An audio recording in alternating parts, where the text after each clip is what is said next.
गलतियां तस्लीम करना अच्छी बात है, मगर इमरान खान ने ये रिवायत बना ली है कि वो गलतियां करते हैं, उसके बाद उस पर कायम रहते हैं, मुल्क व कौम का नुकसान हो जाता है और फिर वो गलती तस्लीम कर लेते हैं। ये पहला मौका नहीं है कि इमरान खान अपने किसी ऐसे कदम से पीछे हटे हैं कि जिसे अंजाम देने के लिए उन्होंने किसी चीज़ की परवाह नहीं की और बस अपना सियासी मफाद सबसे ऊपर रखा। मई 2019 में इमरान खान ने जस्टिस काजी फाइज ईसा की बरतरफी के लिए सदर आरिफ अलवी के जरिए सुप्रीम जुडिशल काउंसिल में रेफरेंस दायर किया। पूरी हुकूमती मशीनरी जस्टिस काजी फाइज ईसा के पीछे लगा दी, मगर इमरान खान अपने मकसद में कामयाब नहीं हुए और सुप्रीम कोर्ट में जस्टिस काजी फाइज ईसा अपना केस जीत गए। और फिर रवा साल इक़्तिदार जाने के बाद खुद इमरान खान ने तस्लीम किया कि जस्टिस काजी फाइज ईसा के खिलाफ रेफरेंस दायर करना एक गलती थी, उन्हें गलत हक़ाइक़ बताकर गुमराह किया गया था। इमरान खान के एतराफ़ के बाद सदर मुमलिकत आरिफ अलवी ने भी अपनी गलती मानी और कहा कि अगर इमरान खान समझते हैं कि उन्हें ये नहीं करना चाहिए था तो मुझे भी ये रेफरेंस नहीं भेजना चाहिए था। सदर आरिफ अलवी और इमरान खान अपनी गलती का एतराफ़ कर रहे हैं, मगर सवाल यह है कि उनकी इस गलती की तलाफ़ी कैसे होगी कि जिसकी वजह से सुप्रीम कोर्ट के एक सीनियर जज को मुतनाज़ बनाया गया, उनके किरदार को दागदार करने की कोशिश की गई, उनके अहले खाना तक को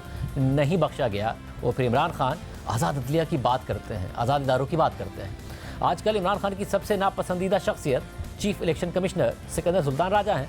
मगर दिलचस्प बात यह है कि इमरान खान ने ही सिकंदर सुल्तान राजा का नाम चीफ इलेक्शन कमिश्नर के लिए तजवीज़ किया था और उनकी तैनाती के 1 साल बाद तक उन पर भरपूर एतमाद का इजहार किया था। इनका अपना इलेक्शन कमिश्नर था, पिछला वाला हैंड पिक्ड, और एक जो प्रोज कर रहा था कि तहरीक इंसाफ का असल में इस पार्टी का सबसे बड़ा दुश्मन था। आज इलेक्शन कमीशन पे हमें एतमाद है क्योंकि ये जो इलेक्शन कमीशन है हमने चॉइस से, यानी हमारा भी इनपुट है, ऑपोजिशन और गवर्नमेंट के मिल के किया। मगर बाद में डस का इलेक्शन जीतने के लिए प्रिजाइडिंग अफसरान को अगवा किया गया और जब एक्शन लिया गया तो ये बात इमरान खान को पसंद नहीं आई और वो सिकंदर सुल्तान राजा के पीछे पड़ गए, उन पर तनकीद और इल्ज़ामात की बारिश कर दी और फिर सिकंदर सुल्तान राजा की तैनाती को गलती करार देते हुए ये बोझ अपने सर से उतार कर इस्टेब्लिशमेंट के कंधे पर डाल दिया और कहा कि उनकी बात मानकर बड़ी हिमाकत कर दी। इमरान खान ने रवा साल फरवरी में ऐन उस वक्त रूस का दौरा किया जब रूस यूक्रेन तनाज़ा अपने रूज पर पहुंच चुका था और फिर बाकायदा जंग छिड़ गई। पहले तो इमरान खान अपने इस दौरे का दिफा करते रहे, जो सवाल उठाता उसे गुलाम करार देते रहे, अपनी खारजा पॉलिसी को आज़ाद खारजा पॉलिसी करार देते रहे, हकीकी आज़ादी की बात करते रहे। मगर हाल ही में उन्होंने फाइनेंशियल टाइम्स को दिए गए अपने इंटरव्यू में तस्लीम किया कि उनका ये दौरा शर्मिंदगी का बाइस बना। एक और गलती और एक और एतराफ़ का जायज़ा लेते हैं। इमरान खान को हुकूमत मिली तो अपने माजी के मौक़िफ़ के बरक्स एक नहीं बल्कि 2 एमनेस्टी स्कीम्स दे दी, रियल इस्टेट को सबसे ज़्यादा फ़ायदा पहुँचा दिया, उन्हें काला धन सफ़ेद करने का बार बार मौका फराहम किया, खुद एमनेस्टी स्कीम की तशहीर करते रहे और रियल इस्टेट के मार्केटिंग एजेंट बने रहे। मगर जब इक़्तिदार हाथ से निकल गया तो इमरान खान ने अपनी एमनेस्टी स्कीम को भी गलती और रियल इस्टेट को सबसे बड़ा माफिया करार दे दिया। जो मेरे से एक गलती हुई वो एंड में हमने करने की कोशिश मुझे शुरू में करना चाहिए था कि आगे से जो भी हम अब एमनेस्टी कभी दें तो एमनेस्टी सिर्फ एक होनी चाहिए कि जो भी अपना पैसा इंडस्ट्री में लगाएगा उसी का सिर्फ वो ब्लैक का पैसा वाइट कर सकता है। सबसे बड़ा माफिया रियल एस्टेट माफिया, आप सोच नहीं सकते कि इनकी अब इस वक्त पावर क्या है। मगर देखिए हुकूमत में इमरान खान अपनी इस गलती की किस तरह तारीफ और तशहीर किया करते थे। मैं आप सबसे आज अपील कर रहा हूं कि हम ये जो असासा डिक्लेयर करने की स्कीम लेके आए हैं इसमें आप सब शिरकत करें। 30 जून तक आपके पास वक्त है कि अपने असासे, अपने बेनामी असासे, बेनामी बैंक अकाउंट्स, बाहर पैसा पड़ा हुआ है, इनको डिक्लेयर करें। हमने आपके लिए एक स्कीम लेके आए हैं अपने असासों को डिक्लेयर करने की। ये सबसे आसान स्कीम है, ये है 30 जून तक। ये आपके पास एक मौका है कि जो भी आपकी बेनामी प्रॉपर्टीज़ पड़ी हैं, बैंक अकाउंट्स पड़े हुए हैं, इन सब को आप डिक्लेयर कर दें। थोड़ा और पीछे जाते हैं। 2018 में इमरान खान हुकूमत में आए तो IMF प्रोग्राम में जाने में देर करते रहे, मुआशी गैर यकीनी की सूरत हाल पैदा हो गई, रुपया गिरता रहा, शरह सूद बढ़ती रही, मगर हुकूमत देर करती रही। यहाँ तक कि हमारे इस प्रोग्राम समेत जो भी तहरीक इंसाफ हुकूमत पर IMF प्रोग्राम में जाने में देर करने पर तनकीद करता तो उल्टा उसके खिलाफ ही कैंपेन चलाई जाती। इसी तरह गुलामी का ताना दिया जाता। उस वक्त के वज़ीर ख़जाना असद उमर असेंबली में खड़े होकर IMF प्रोग्राम में ताख़ीर से जाने का दिफा करते थे।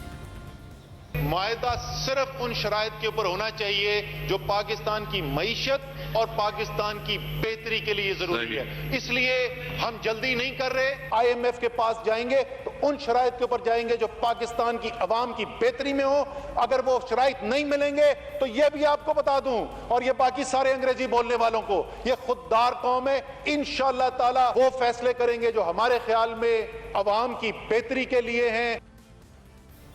फिर आखिरकार तहरीक इंसाफ की हुकूमत को IMF प्रोग्राम में जाना पड़ा, असद उमर को वज़ीर ख़जाना के ओहदे से हटाना पड़ा और बाद में इमरान खान ने गलती मानी कि उन्हें जल्द ही IMF प्रोग्राम में जाना चाहिए था। तहरीक इंसाफ का दौरे हुकूमत पाकिस्तान के शोबा हवाबाजी के लिए भी तारीख का बदतरीन दौर साबित हुआ और एक गलती की वजह से अरबों रुपए के नुकसानात और पाबंदियों का सामना करना पड़ा। मई 2020 में PIA का एक तैयारा कराची में हादसे का शिकार हुआ और फिर साबिक वफाकी वजीर हवाबाजी गुलाम सरवर खान ने कौमी असम्बली के फ्लोर पर यह दावा कर दिया कि पाकिस्तान के 860 में से 262 पायलट्स के लाइसेंसेस जाली हैं और ख़ुद इमरान खान भी गुलाम सरवर खान के दावे के दिफा में आ गए और कहा कि अगर जाली लाइसेंसेस वाली रिपोर्ट जारी ना करते तो किसी भी हादसे का खून उनके सर पर होता।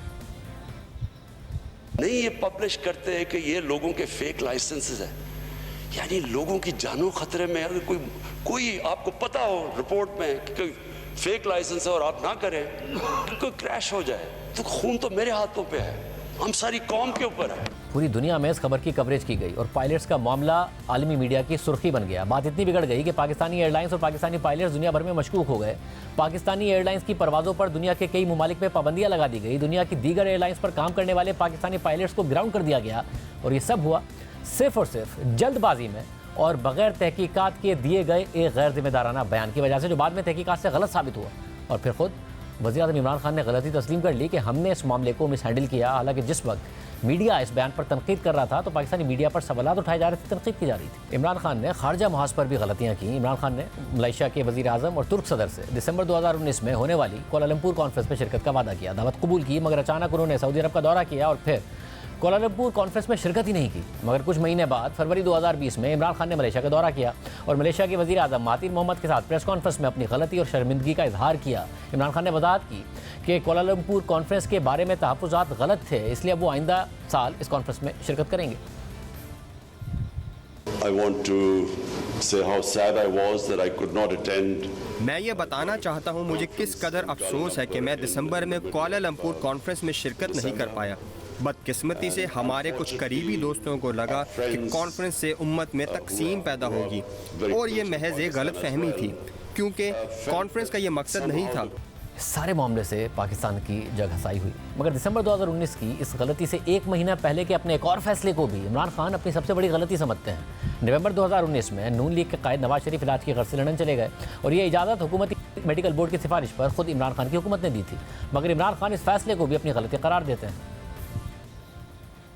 कभी एक बीमारी, कभी दूसरी, कभी प्लेटलेट्स। हमें ऐसे लगा कि पता नहीं आज गया तो कल गया, और मैं आज तस्लीम करता हूँ बड़ी गलती की। इसको हमने इजाज़त दे दी बाहर जाने के लिए।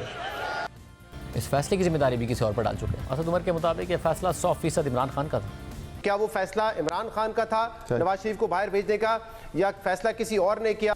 100% इमरान खान का फैसला था। पीटीआई की सीनियर लीडरशिप बैठी हुई थी, उन्हीं के मशवरे सुनने को, डिवाइडेड ओपिनियन था, ये भी मैं बता दूं इसके ऊपर। वहां पे इमरान खान ने फैसला किया।